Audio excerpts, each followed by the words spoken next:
Hüsnün güzel ayetleri sevgili canım,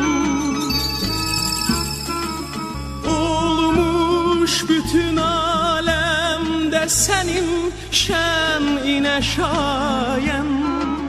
Gel ile nevaziş, gel ile nevaziş, mənə ver bu sələbindən.